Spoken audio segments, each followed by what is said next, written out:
Social media has become a political weapon. It can influence people's opinions, which is why fake news articles can be a dangerous concept. This was especially evident during the US election, and now with the UK election just around the corner, there's already been accusations of fake Twitter accounts. Well, to discuss this further, I'm joined by the research director for the Centre for the Analysis of Social Media at Demos. It's Carl Miller. Hello to you, Carl. Thank you for your time today. We appreciate it. Hello. Let's just get started because as I was saying, social media, it has become a political weapon. And just this week, we had the Labour election campaign. It's been accused of boosting its social media presence using these robots, these fake accounts. This was in a report by the Daily Telegraph. Is this possible? What do you make of that? It certainly is possible. So the use of automation within social media is something that we've seen to be increasing for years now. It's incredibly easy to set up a bot, a fake Twitter account. I mean, I did it just the other day. It's a few lines of script. It's a few clicks, and you've got something which, to all intents and purposes, can look like a human being but really isn't. I think that the difficulty with that story and with all allegations around bots is we simply just don't know who is actually doing it. So the attribution of bot creation, that's the real question.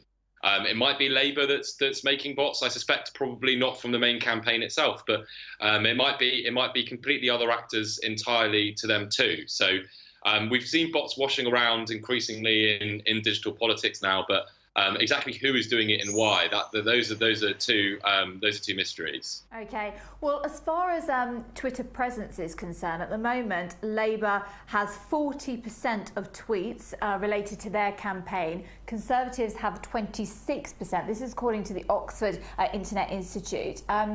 What does that mean? Does that mean that they have more power for the UK election? Labour has always been more active and more energised on Twitter. It was the same in 2015.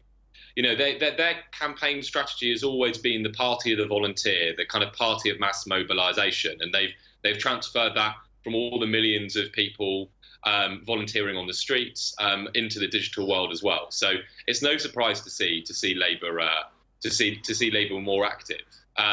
That's not the only way in which social media is being used, however, to try and get that precious commodity, the floating voter in the swing marginal, to actually listen to messages. And I suspect that the Conservatives probably are using more targeted advertising, more kind of money-driven techniques in order to try and get impact through the digital world too. So it's really hard to say who's most powerful on that at the moment. Those campaigns are secretive, and we can't see everything that's going on. But certainly tweets do not equal votes. What about fake news then? Because we've seen that arise over the last year or so. How dangerous is this concept?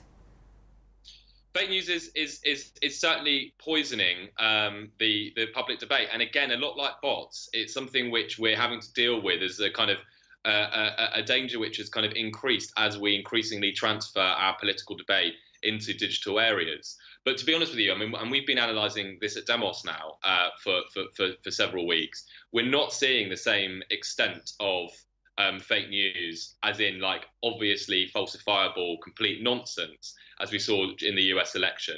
It's more similar to kind of either hyperbole or or exaggeration rather than outright falsity. And in terms of social media and the election, how closely are they aligned? The digital world is a new and increasingly important battleground. It's not necessarily the decisive one. It's certainly, of course, not the only one. But it's one that we can see going all the way back to 2008 and Obama's great breakthrough is something which is just becoming more and more important. So we know that in 2015, as opposed to 2010, the digital campaigns were posting a kind of 1,000% increases in the amount of money raised, the amount of volunteers raised, the amount of emails sent, the amount of kind of contacts made. So it is exploding in importance. Certainly, we now know it's central. It's certainly central for millennials. But it's a battleground amongst many that political parties are desperately fighting in all of them.